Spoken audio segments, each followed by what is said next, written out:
बिस्मिल्लाहिर्रहमानिर्रहीम।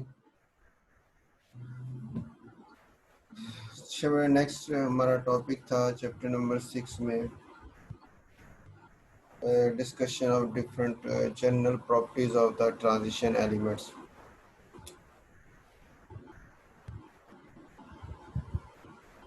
उसमें हमारे पास जो है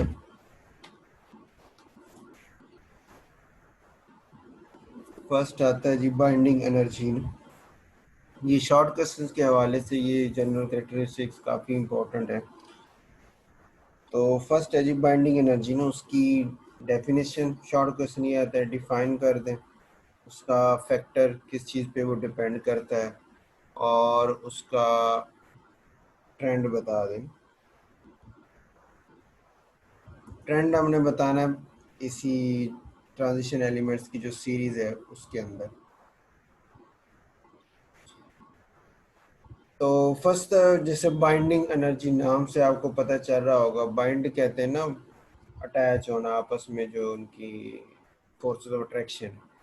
तो बाइंडिंग एनर्जी से मुराद आएगा कि इनके दरमियान जो एटम्स हैं इनके दरमियान आपस में फोर्सेस ऑफ अट्रैक्शन कितनी, फोर्सेस ऑफ अट्रैक्शन क्या है। तो बाइंडिंग एनर्जी जितनी ज़्यादा होगी उतने उस कंपाउंड का मेल्टिंग पॉइंट बॉइलिंग पॉइंट भी ज़्यादा होगा। एक पॉइंट हो गया। दूसरी बात कि जितने अब मेटल्स में आपको पता है मेटेलिक बॉन्डिंग होती है, ये मेटल्स है ना ट्रांजिशन एलिमेंट्स, इनमें मेटेलिक बॉन्डिंग होती है।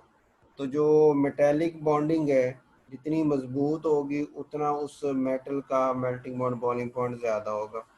साइज छोटा हो तो मेल्टिंग ये ज़्यादा होता है आपका। ये जितने number of electron, metallic bond यही था ना कि जितने कोई atom number of electron valence shell से ज़्यादा लूज़ करेगा तो उतना उसके ऊपर भी पॉजिटिव चार्ज ज़्यादा होगा, लूज़ किए हुए इलेक्ट्रॉन भी ज़्यादा होंगे तो उनके दरमियान आपस में फोर्सेस अट्रैक्शन भी काफ़ी स्ट्रॉन्ग होगी, तो मेटालिक बॉन्ड काफ़ी मजबूत हो जाएगा। बाइंडिंग एनर्जी से मुराद आपकी ये मेटेलिक बॉन्ड की स्ट्रेंथ है कि मॉलिक्यूल्स आपस में कितने मजबूती से अटैच है। तो पहला पॉइंट तो ये आ गया बाइंडिंग एनर्जी क्या है। हमने कहा जी forces attraction present between the atoms of the transition elements. इसको हम नाम देते हैं बाइंडिंग एनर्जी का। फैक्टर किस पे डिपेंड करता है, अभी हमने कहा कि नंबर ऑफ अनपेड इलेक्ट्रॉन जितने ज़्यादा होंगे उतना उसके लिए बाइंडिंग एनर्जी शो करना और या मेटेलिक बॉन्डिंग शो करना ज़्यादा आसान होगा। ठीक हो। ये आप जैसे ग्राफ अगर देख रहे हैं तो ग्राफ में आपको नज़र आ रहा होगा कि पहले नीचे से जैसे आप आगे चलते जा रहे हैं तो बाइंडिंग एनर्जी बढ़ती जा रही। ये वेनेडियम था ना वी, पहला दो, इस ग्राफ में दो है आपको लाइनें नज़र आ रही हैं। पहले वाला जो है ना ये आपका है पहली सीरीज़ के बारे में ना, ट्रांजिशन एलिमेंट्स की ना जो फर्स्ट सीरीज़ है उनके बारे में। फर्स्ट सीरीज़ से मुराद ये है कि जैसे प्रेडिक्टेबल अपन कर लेते हैं जी।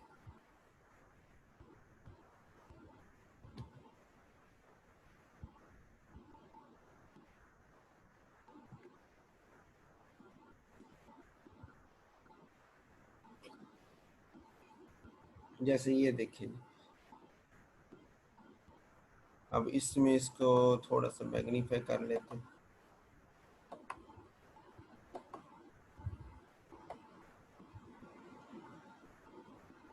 ठीक है।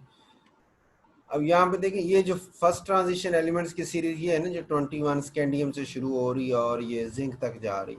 जो सेकंड वाली वाई यूट्रियम से शुरू हो रही है और वो जा रही है यहाँ तक 48 तक। ठीक है। इसी तरह तीसरी ये है जो 57 लेंथनम है, फिर हाफनियम है, फिर आगे 80 तक जा रही है। ठीक हो। तो तीन सीरीज में ही जा रहा है। चौथा वो एक्टिनियम से आगे जो जा रहा है हम उसको इस वक्त कंसिडर नहीं कर रहे, 1 2 3 तक बात कर रहे हैं। ठीक। अब उसने जो आपके सामने यहाँ पे ग्राफ दिया हुआ था,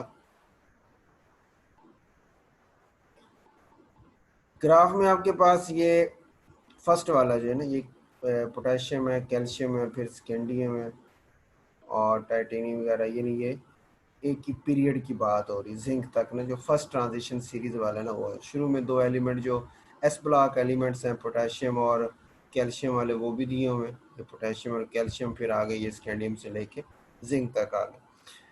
अच्छा, अब आप इसमें आप देखें तो हो ये रहा है कि पोटेशियम से कैल्शियम का मेल्टिंग पॉइंट बॉइलिंग पॉइंट ज्यादा है, क्योंकि कैल्शियम का +1 होता है, एक इलेक्ट्रॉन लूज करता है, कैल्शियम 2 करता है, इस वजह से ज्यादा।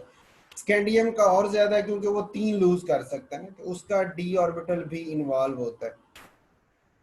आपको याद होगा हमने लास्ट टाइम बात की थी, उसमें मैं इसकी इलेक्ट्रॉनिक कॉन्फ़िगरेशन भी आपको दिखाता हूँ।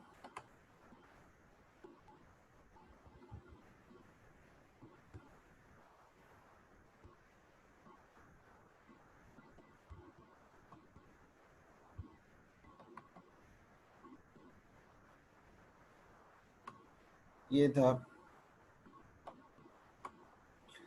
अब इसमें देखें ना, ये स्कैंडियम, इसका 3 डी में डी 3 इसकी वैलेंसी शो होती है ना, क्योंकि 2 एस एस के तो 2 इलेक्ट्रॉन लूज होते ही होते हैं ना, वह आउटर मोस्ट शेल है। उसके बाद डी जो है उसका भी एक इलेक्ट्रॉन, जो डी में एक अनपेड इलेक्ट्रॉन है वो भी लूज होता है, तो इसके यानी इलेक्ट्रॉन लूज जब करेगा तो 2 तो हो गए होंगे, एक डी का मिलके 3 हो जाएंगे। टाइटेनियम की बारी आएगी तो उसके डी में 2 हैं, तो अब ये 4 तक शो कर, वैनेडियम 5 तक जा सकता है। क्रोमियम अब दिखने में तो यहाँ 5 और एक ये तो 6 हो जाते हैं। मैगनीज 7 हो जाते हैं। फिर आयरन में आप देखें ना, जो 6 हैं, डी में 6 और एस में 2 हैं, तो इसके अब जो अनपेड है ना वो 4 रह गए 5 की बजाय। इसको मैं अगर शो करूं तो इस तरह, एक और तरह से हम शो कर सकते हैं।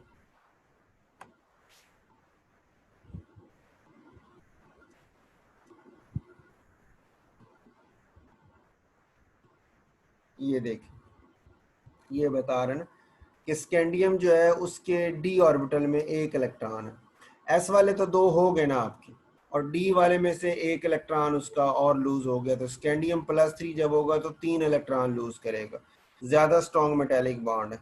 ठीक हो गया। फिर टाइटेनियम की बारी आई तो इसके डी में अब एक अनपेड मौजूद है, +3, 3 इलेक्ट्रॉन लूज करने के बाद भी एक मौजूद है। ठीक हो गया। फिर उसके बाद वेनेडियम में 2 हैं, क्रोमियम में ये +3 के साथ शो कर रहा है, 3 इलेक्ट्रॉन लूज करने के बाद की स्टेट शो कर रहा है। मैगनीज ये नहीं समझ आएगी इसमें, ये सही नहीं दिया ना।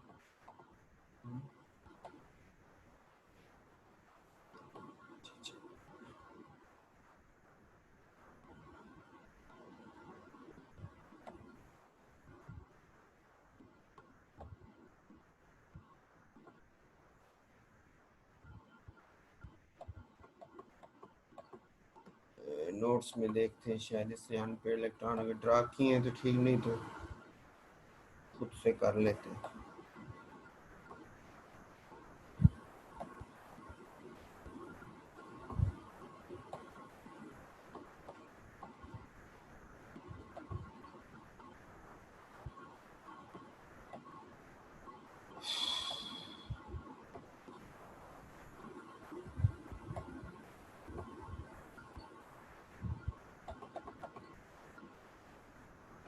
हाँ नहीं किया जी, चलें कोई बात नहीं, जैसे कर लेते हैं।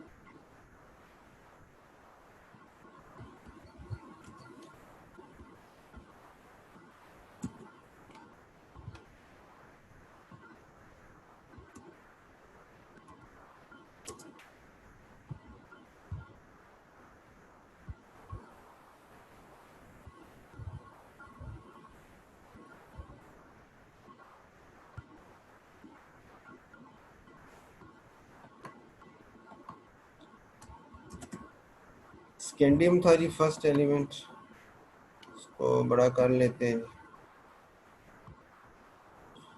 सेकंड आपके पास था टाइटेनियम, वैनेडियम,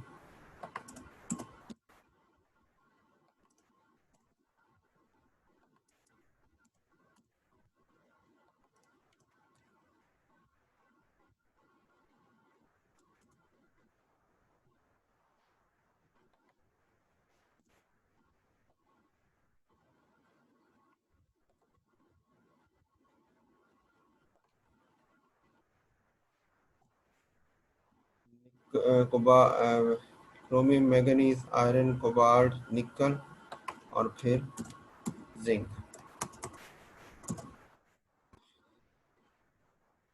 अच्छा, अब इनकी कन्फिग्रेशन अगर हम ड्रा करें ना, तो डी के 5 होते हैं ना, तो 3D ये सीरीज है ना।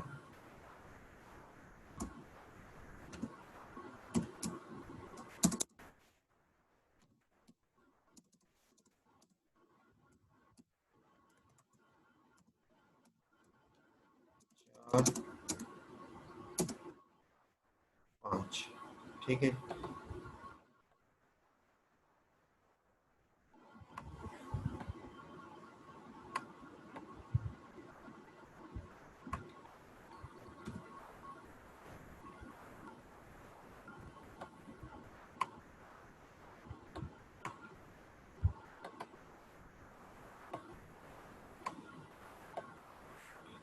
अच्छा, ये स्कैंडियम है जिसके ये 5 होगी, इसको थोड़ा आगे कर लेता हूँ। अच्छा,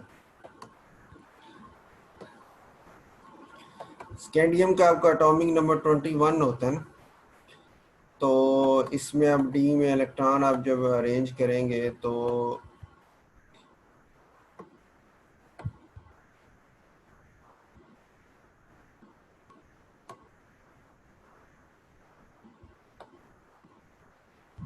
इसके डी में एक इलेक्ट्रॉन आता है, ठीक हो गई।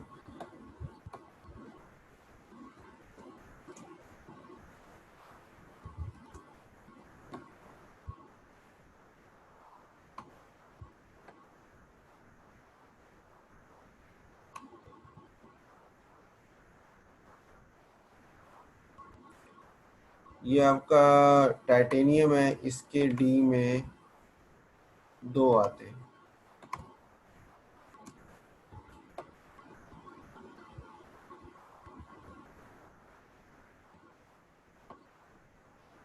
ठीक हो गई।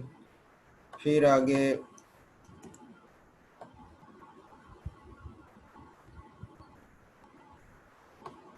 वेनेडियम है, इसके हमारे डी में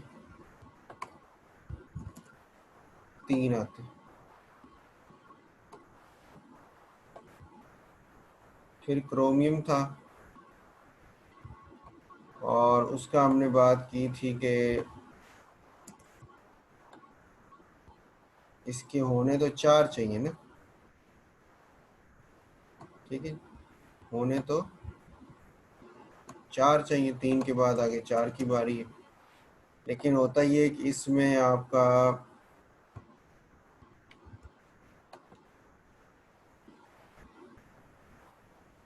आपको याद होगा, मैं इधर बुक से आपको दिखाता हूँ, इसमें हमने बात की थी कि उसका डी हाफ फील्ड ज़्यादा स्टेबल होता है ना, तो जिसकी वजह से हमने इसकी कॉन्फ़िगरेशन ना थोड़ी सी चेंज की थी कि जी ये डी में 5 आ जाते हैं। ये था ना कि एस में 2 थे और डी में 4 आने चाहिए थे, लेकिन वो स्टेबिलिटी हासिल करने के लिए डी में 5 हो जाते हैं, हाफ फील्ड हो जाता है, वो ज़्यादा स्टेबल था, और एस वाला भी हाफ फील्ड होकर स्टेबल था, तो इस वजह से डी वाले में 5 आ रहे थे 4 की बजाय, और एस में 1 जा रहा था। ठीक हो गया। तो उसमें हमारे पास अब ये डी में मैं फिर 4 की बजाय अब 5 ड्रा कर रहा हूँ।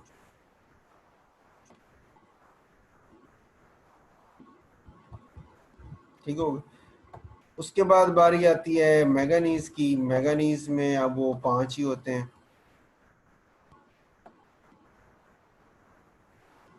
डी में आती 5 इसके वैसे ही।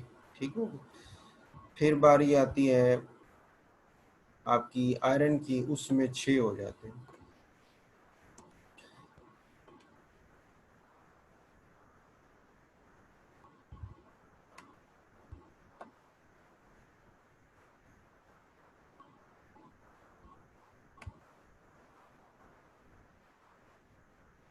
अब 6 का मतलब ये है कि वो एक तो अब पेयरिंग शुरू कर देगा ना,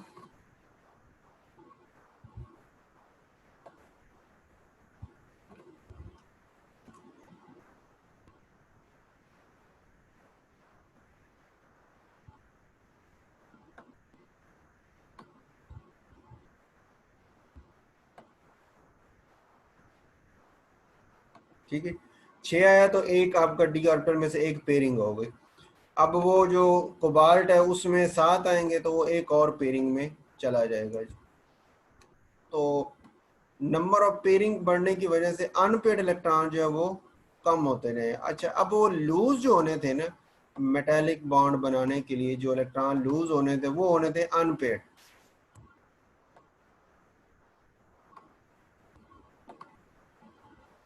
ठीक है,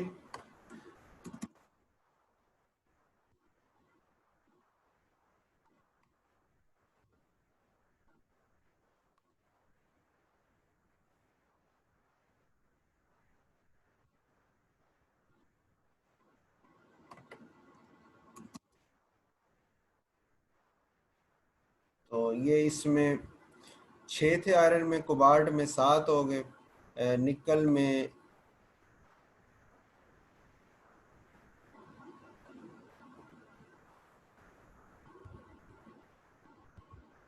आपके पास 6 7 8 हो गए जी। और उसके बाद वो आता है कॉपर, वो रह गया।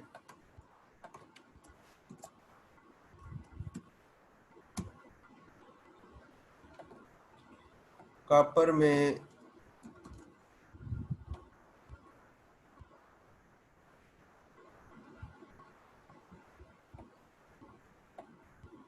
9 आते हैं जी। ठीक है, और फिर लास्ट में हमारे पास जिंक है, उसमें 10 हो जाते। कॉपर के 9 भी आपको याद होगा, वो भी 9 नहीं रहते बल्कि वो भी 10 हो जाते हैं ना, एक एस से लेके।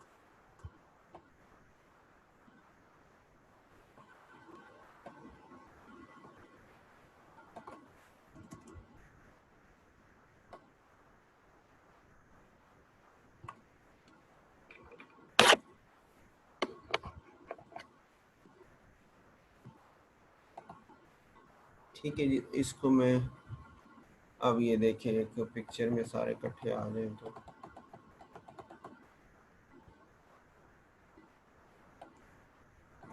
ये नज़र नहीं आएंगे, है ना।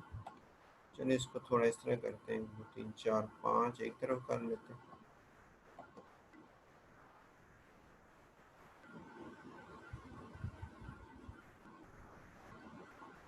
ठीक, और बाकी जो है ना 5 वो एक।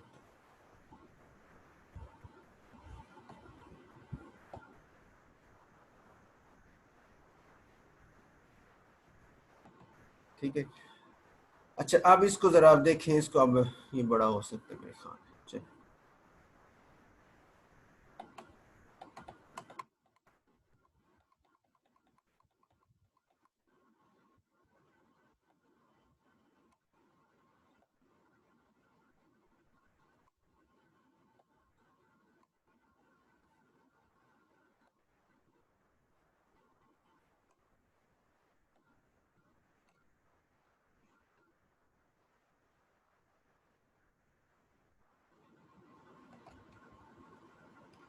अच्छा ये जी फर्स्ट हमारा बाइंडिंग एनर्जी का टॉपिक था, बस ऐसी ड्राइंग में निकल गया हमारा तो।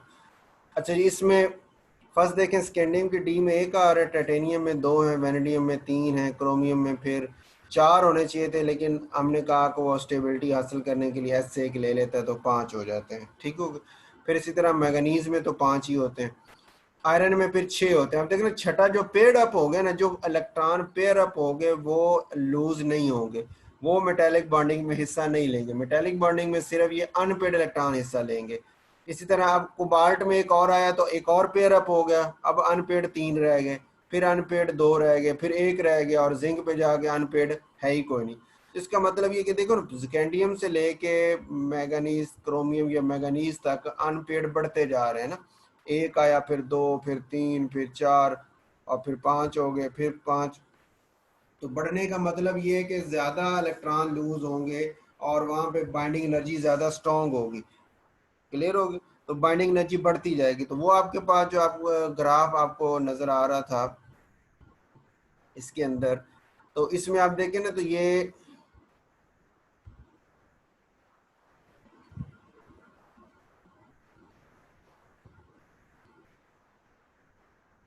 जो ग्राफ नजर आ रहा है इसमें आप देखें ना तो वेनेडियम तक तो इंक्रीज है ना, फिर क्रोमियम की कम हो गया, मैगनीज की भी कम है।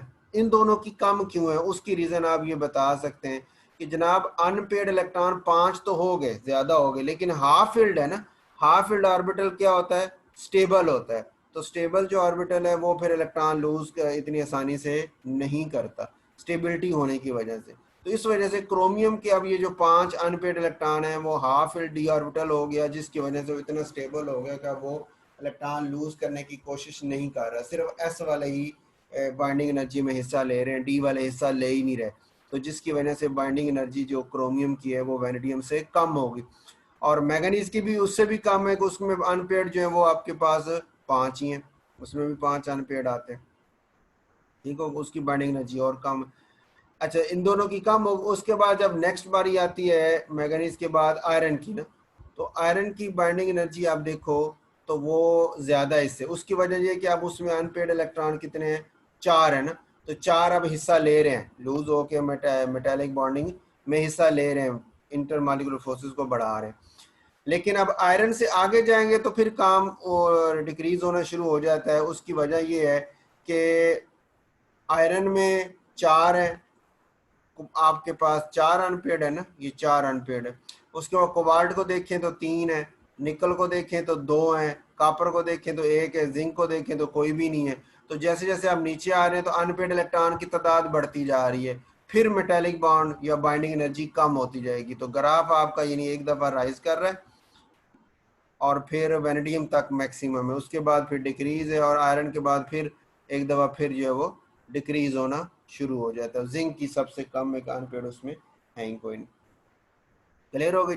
यही पॉइंट उसने दोबारा लिखा हुआ है, ये सीजियम वेरिएट तीसरी जो आपकी सीरीज है ना, इसके अंदर ये थर्ड वाली लेंथनम हॉफमियन टंगस्टन, ये वाली जो सीरीज है ना, ये तो सीजियम छठे पीरियड के अंदर, इसके लिए उसने फिर ग्राफ ड्रा किया है। तो उसको देखे ना तो उसमें कोई ऐसा खास हमें नज़र नहीं आता, वो एक तरतीब से चेंज होता रहता है टंगस्टन तक, उसके बाद फिर डिक्रीज होना शुरू हो जाता है। वही बात जो हमने की कि टंगस्टन तक अगर आप उसको देखो ना, यहाँ पे यहाँ क्रोमियम के नीचे बिल्कुल टंगस्टन है, क्रोमियम तक बड़ी थी, वेनेडियम तक बड़ी थी, उसके बाद डिक्रीज होना शुरू, यहाँ क्रोमियम आ गई यानी टंगस्टन तक वो वही आर्डर चल रहा है, उसके बाद फिर डिक्रीज होना शुरू हो जाती है। और वहाँ पे ये जो फिलिंग वाला प्रोसेस इतना मैटर नहीं करता, यानी इस वजह से वहाँ पे ये क्रोमियम वाला केस नहीं आया कि वेनेडियम पे तक इंक्रीज है फिर क्रोमियम की कम होगी, यहाँ ऐसा नहीं हुआ। यहाँ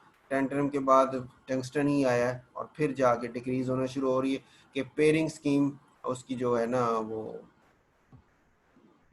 इलेक्ट्रॉन की पेयरिंग जब शुरू हो गई तो उसके बाद से फिर बाइंडिंग एनर्जी भी कम होना शुरू हो जाती है। ठीक हो गई।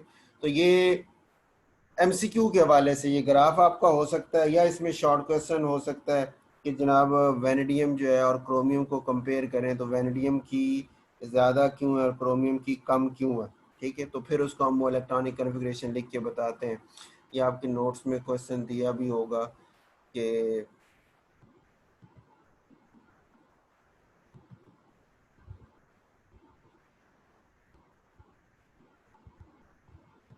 पहला पॉइंट तो ये दिया जी बाइंडिंग एनर्जी का, कि बाइंडिंग एनर्जी के फैक्टर क्या है डिफाइन करें, तो हम कहते हैं कि वो जो फोर्सेस ऑफ अट्रैक्शन है उनके दरमियान वो बाइंडिंग एनर्जी है। और ये एस ऑर्बिटल और डी ऑर्बिटल जो है इनके इन्वॉल्व होते हैं ये उसमें मेटेलिक बॉन्डिंग के अंदर, इस पे ये डिपेंड करती है। और डिपेंडेंस दूसरी number of unpaired electron in the D orbital, D orbital में अनपेड इलेक्ट्रॉन इसके कितने हैं। अब इसी पॉइंट पे ये अगला सवाल भी है कि ये मिडल तक इंक्रीज होती है फिर डिक्रीज होना शुरू होती है, क्यों। तो हम कहते हैं जी मिडल तक तो नंबर ऑफ अनपेड इलेक्ट्रॉन बढ़ते जाते हैं, उसके बाद फिर पेयरिंग शुरू हो जाती है जिसकी वजह से डिक्रीज होना शुरू हो जाते हैं अनपेड इलेक्ट्रॉन, तो बाइंडिंग एनर्जी भी कम होना शुरू हो जाती है। ठीक हो गई।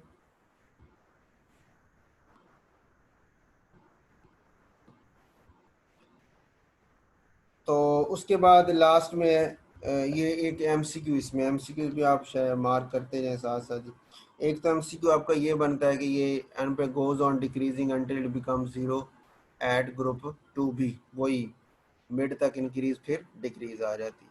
और उसके बाद बाइंडिंग एनर्जी ये मतलब ज़ीरो है, बाइंडिंग एनर्जी 2b के लिए क्या है, ज़ीरो है, ये एमसीक्यू में। उसके बाद binding energy stronger up to 6b, 6b जो ग्रुप था ये हमारा, ये 2b था, ये जिंक वाला, यहाँ पे ज़ीरो होगी, और 6b वाला क्रोमियम वाला यहाँ पे हमारे पास आके वो मैक्सिमम, तो कहते हैं 6b के लिए स्ट्रॉन्गर बाइंडिंग एनर्जी आती है।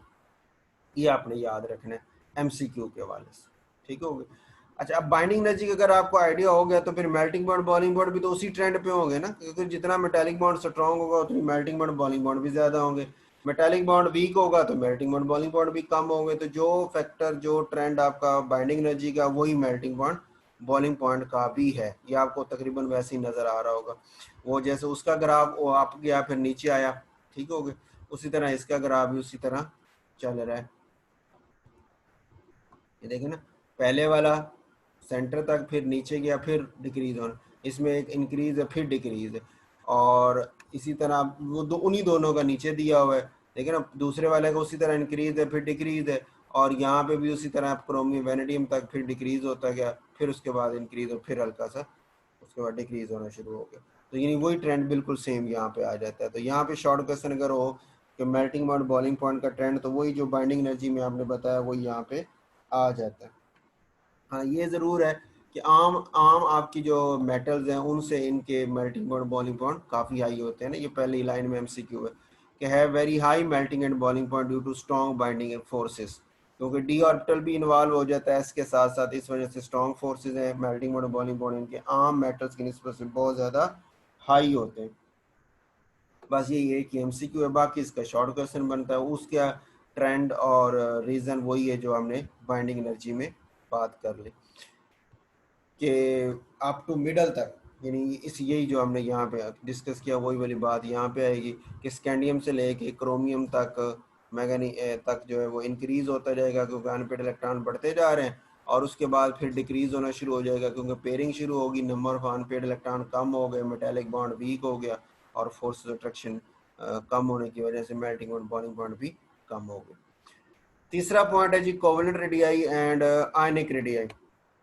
ये सिंपल वही बात है जो आपने फर्स्ट पहले चैप्टर में भी बात की थी कि अगर मैं बात करूँ ना कोवेलेंट रेडियाई की, फर्स्ट ये आपको ऊपर वाला जो ग्राफ है ना जो एक डिक्रीज कर रहा है और उसके बाद फिर थोड़ी देर सीधा रहा है और फिर इंक्रीज होना शुरू हो गया ना ग्राफ जो है, और दूसरे वाला जो है उसमें तो पहले डिक्रीज फिर इंक्रीज फिर डिक्रीज फिर इंक्रीज, कोई खास तरतीब नहीं है, ठीक है। ये तो आयनिक रेडियाई का ग्राफ है, तो आयनिक रेडियाई की तरतीब इसलिए नहीं है कि हर जो आपका मेटल है ना उसके कई ऑक्सीडेशन स्टेट थे ना, हमने लास्ट में बात की थी, इनकी ऑक्सीजन स्टेट काफ़ी ज़्यादा चेंज होती रहती है, उस वेरिएबल ऑक्सीडेशन स्टेट्स की वजह से इनमें फिर जो साइजेस हैं वो ज़्यादा मतलब एक खास ट्रेंड के साथ नहीं चल रहे, तुम्हें काफ़ी वेरिएशन आती है ना आयनिक रेडियाई में, ठीक हो गया। तो बस उसमें सिर्फ आपने ये एमसीक्यू अपना याद रख लेना, ये जैसे दूसरे पैराग्राफ के ना शुरू में changes in the ionic radii along the series are much less regular, ये रेगुलर नहीं होती बहुत ज़्यादा, तो उनको हम फिर एक्सप्लेन करना हमारे लिए बहुत मुश्किल है कि इतनी ज़्यादा वेरिएशन क्यों आ रही। अच्छा, लेकिन जो कोवेलेंट रेडियाई है ना वो बड़ा स्मूथ सा आ रहा है कि एक बिल्कुल स्मूथ से तरतीब से वो डिक्रीज होता गया, उसके बाद थोड़ी देर कांस्टेंट रहा, उसके बाद फिर इंक्रीज होना शुरू हो गया। अब यहाँ पे एक शॉर्ट क्वेश्चन जो बनता है वो वही आपका जो अपने पहले चैप्टर में पढ़ा था कि लेफ्ट से राइट जाएं तो एटॉमिक रेडियाई होते हैं या आयनिक रेडियाई या कोवेलेंट रेडियाई, वो क्या होते जाते हैं, डिक्रीज होते हैं जब हम लेफ्ट से राइट जाते हैं। क्यों डिक्रीज होते हैं? कि न्यूक्लियर चार्ज ज्यादा हो रहा होता है, और न्यूक्लियर चार्ज ज्यादा होने की वजह से वो डिक्रीज होते जाते हैं।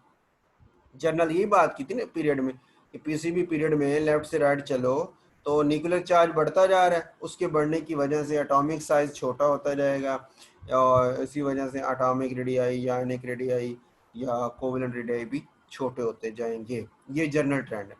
अब उसी पॉइंट को सामने अगर आप रखें तो ये बात समझ आती है कि कैल्शियम से स्कैंडियम छोटा, फिर आ गई ये डिक्रीज, ओके हो गया। अब यहाँ पे आप जरा गौर करें ना तो वेनेडियम और क्रोमियम ये ना तकरीबन इनके साइजेस राउंड अबाउट लग रहे हैं, मैग्नीज का थोड़ा छोटा है लेकिन वेनेडियम क्रोमियम का तकरीबन राउंड अबाउट है, आयरन का तो थोड़ा सा शायद ज्यादा निकल जाता है ऊपर, ठीक हो गया।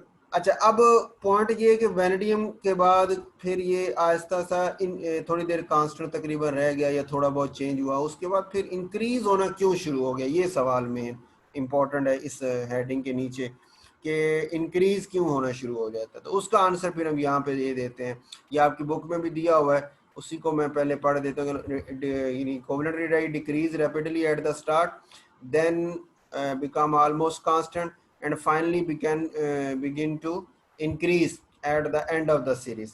The increase in covalent radii is possibly due to the fact that the filled 3d orbitals have contracted into the electron core and so shield the outer 4s electrons more effectively from the nucleus. इसको अगर मैं आपको figure draw करके दिखाऊं तो उसमें हमारे पास ये आता है कि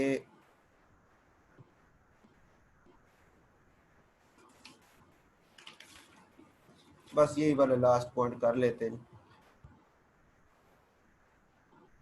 कि जैसे लास्ट टाइम हमने बात की थी कि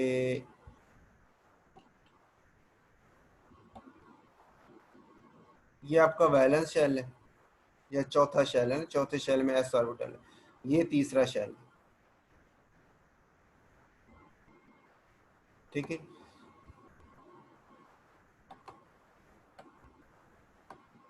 इसको बड़ा कर लेते हैं, चलो ये वैलेंस शेल हो गया चौथा, ये तीसरा शेल हो।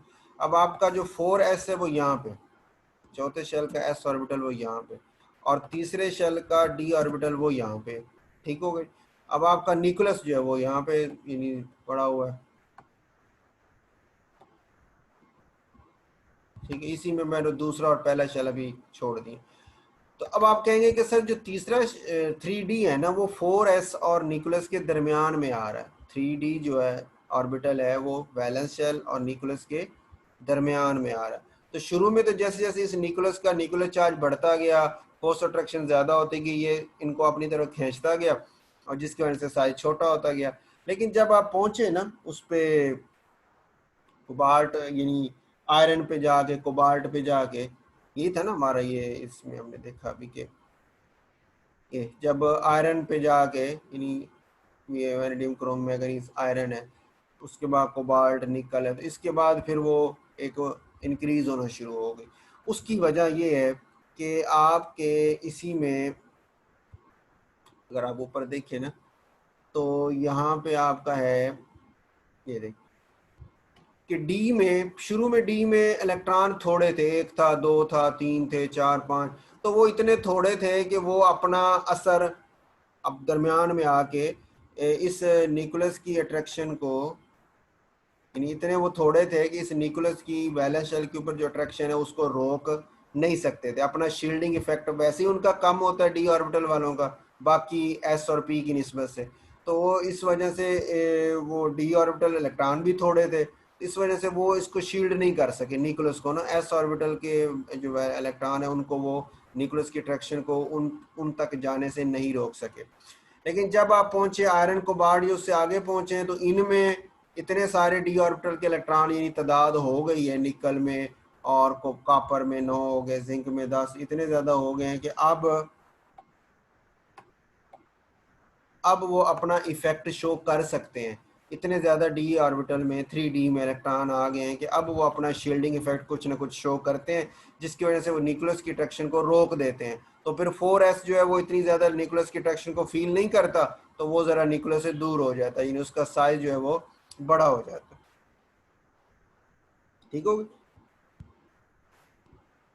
तो यहाँ पे यही बात हमने उसने जो आपकी बुक पे लिखी थी वो भी यही था पॉइंट कि जनाब ये the increase in covalent radii is possibly due to the fact that the field 3D orbital, जो 3D ऑर्बिटल फिल हो जाता है एंड पे जाके 9-10 हो जाते हैं उसके, वो contracted into the electron core के अंदर मौजूद होता है, जिसकी वजह से वो शील्ड द आउटर फोर, जो बाहर वाले फोर है उनको फिर वो शील्ड करता है, उनके ऊपर न्यूक्लियस की अट्रैक्शन को रोकता है, जिसकी वजह से उसका साइज जो है वो 4s का डिस्टेंस जो न्यूक्लियस से ज्यादा हो जाता है, साइज उनका इंक्रीज हो जाता है। हेलो।